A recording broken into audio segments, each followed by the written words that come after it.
Thank you, Senator Jeff Yarbrough, for your courage, for your intellect. You should know that he is respected nationally in the community of state and local leaders, and one of many reasons why we should never get caught treating the presidency like it's the only office that matters. We got to support everybody up and down the ticket.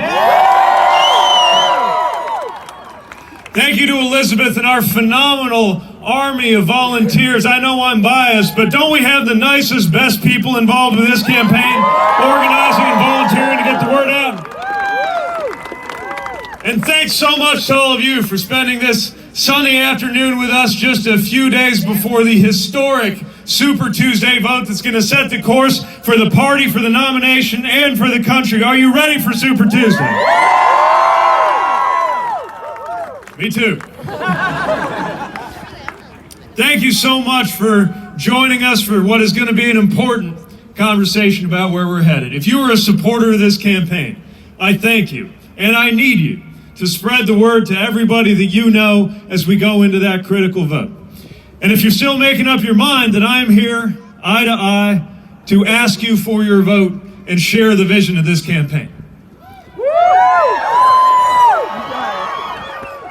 Now, if you've ever seen me speak, you know that part of the vision of this campaign revolves around an image that's going to come one way or the other in our future, but I hope it comes sooner rather than later.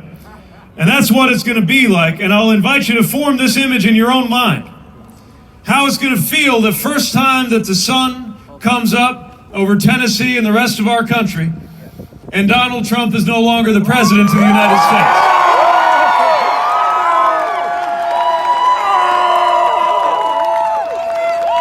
Feels good, right? Ready to put that chaos behind us? Ready to put the tweets behind us? I don't even think that's a partisan statement anymore. I'm not only meeting diehard Democrats ready to bring that day about, but independents who would welcome it, and an awful lot of what I like to call future former Republicans. And if that's you, you are very welcome to be here helping us bring that day about. Because all of us have a stake in turning the page and bringing change to Washington. All of us would be better off if we could start getting Washington to work a little more like our best-run cities and towns before it starts happening the other way around. And that's what we have an opportunity to do right now. But so much depends on my party nominating a candidate who can defeat this president. We have got to get this right.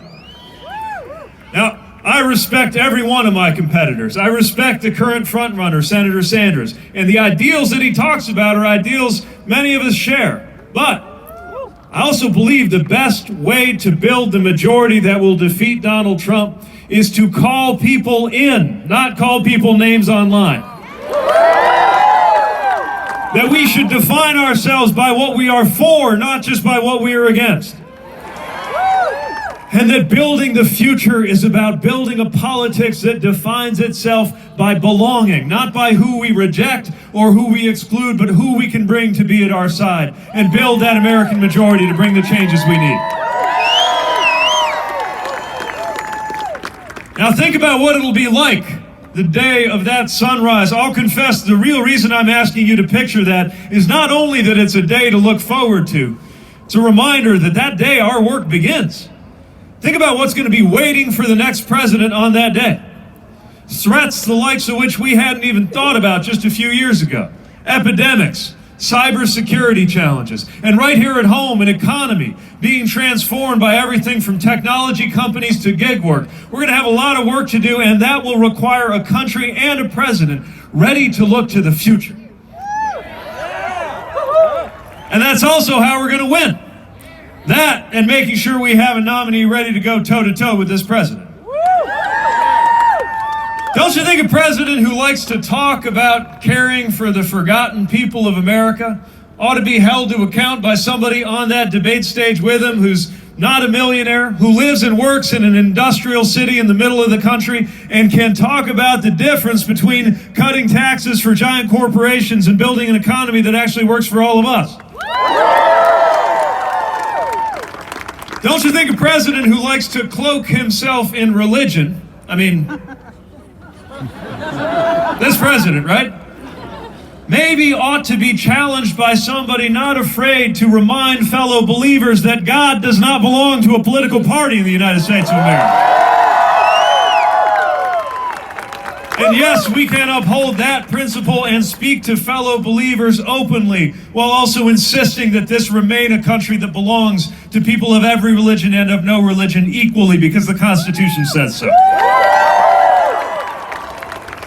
And don't you think a president who likes to beat his chest from time to time and talk tough and throw himself a military parade ought to be held to account by somebody who served in uniform and can remind him that there's nothing patriotic about pardoning war criminals and punishing war heroes? Let's have that debate. I'm looking forward to that debate.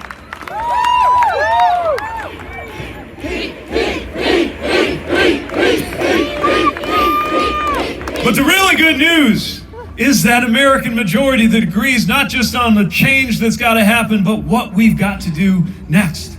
There is already a powerful American majority that insists that we act so that there is no such thing as an uninsured American, just so long as we make sure that you get to choose what kind of insurance you have. That's our way forward.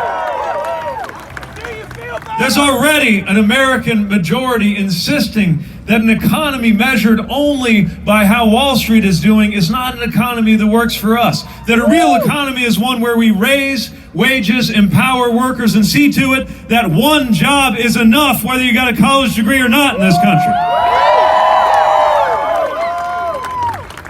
We've already got a strong American majority that gets that part of how you honor our troops is not just to say you support them on a bumper sticker, but to insist that their commander-in-chief be one who will not allow new conflicts to develop if they could be avoided, and will bring an end to endless war.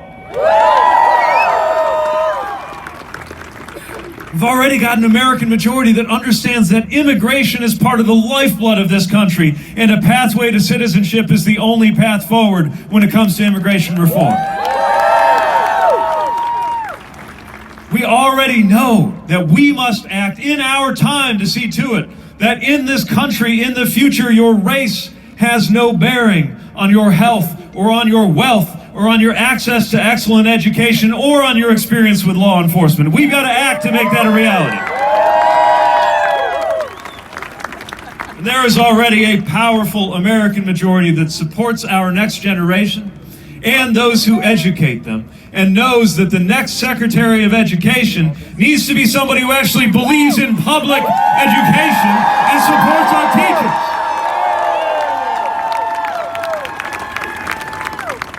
This is what the American people want. This is not just our agenda, it is America's agenda. Now we got to make sure that Washington starts reflecting what the American people want and expect. And there's one more thing I think America's ready for. It's a little bonus I'm throwing in on the public health side.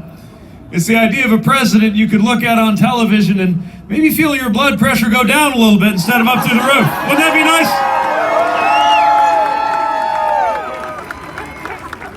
This is our moment to do just that. And everywhere I go, I see the stories of those who remind us what is at stake. Sometimes it's at campaign events. Sometimes it's by accident. I was at the airport in between events and ran into somebody I had not seen since we were both serving overseas. Hadn't seen since she was injured in an insider attack when we were both in Afghanistan. I saw her walking down the airport concourse with her teenage son at her side, wearing a t-shirt from the Wounded Warrior Project that said, "Some assembly required." When I asked her how she was doing, she lifted up her knee and tapped on the prosthetic part of her leg they couldn't save. She said, "The Navy fixed me up just fine," and then she shared that she was looking forward to her next deployment. Our service members will do whatever is required of them. That's why they can't wait for a commander-in-chief who will actually have their back. I met a mom who is at wit's end because she feels that her son's life is in danger because of a serious mental illness, but it's taking months just to get through a wait list to get him seen. She shouldn't have to wait for us to become a country that will talk about and treat substance use and mental illness just as openly and just as urgently as we would any other medical issue. We've got to act now. stories that really stick with me aren't even from voters. They're from people that I'm meeting who are not yet old enough to vote. They ask some of the smartest questions on this campaign. I had a 10-year-old come to one of my events, raise his hand, and ask about prescription drug affordability. Smart kid. But he wasn't asking because he's an emerging healthcare policy buff. He's asking because he needs insulin and he's worried about whether he'll be able to get access to it once he grows old enough to leave home. That shouldn't even be his problem. And he can't wait for us to act so there's no such thing as an unaffordable prescription in the United States of America.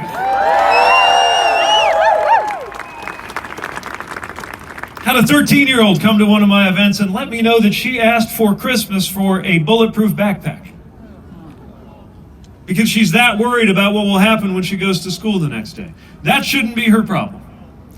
And she can't wait for us to act in the knowledge that the Second Amendment can no longer be twisted into an excuse to do nothing at all when the American people insist on common sense laws to save American lives from gun violence.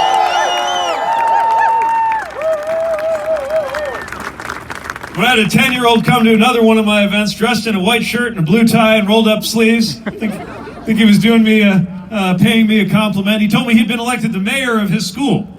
Not sure what that means, but he was the mayor. And he pointed out, we did the math, and he pointed out that he's planning to be here in the year 2100.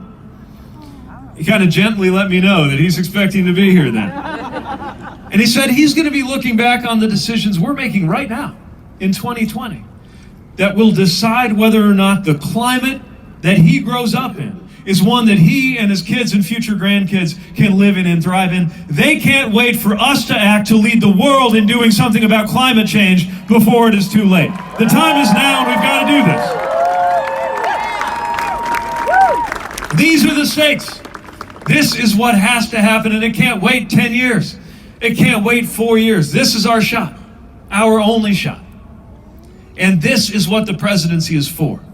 To bring the American people together and deal with these issues, to stand strong in our values and fight when we must fight, but never allowed to get where fighting's all we've got. The point is not the fight. The point is what's on the other side of the fight, and that's an American experience defined by belonging instead of by exclusion. That's what the presidency can create. That's why I'm asking for your support. In other words, I'm here because I believe that the presidency has a purpose. And that the purpose of the presidency is not the glorification of the president. It is the unification and the empowerment of the American people to do these big things and to do them together. That's why I'm asking for your vote.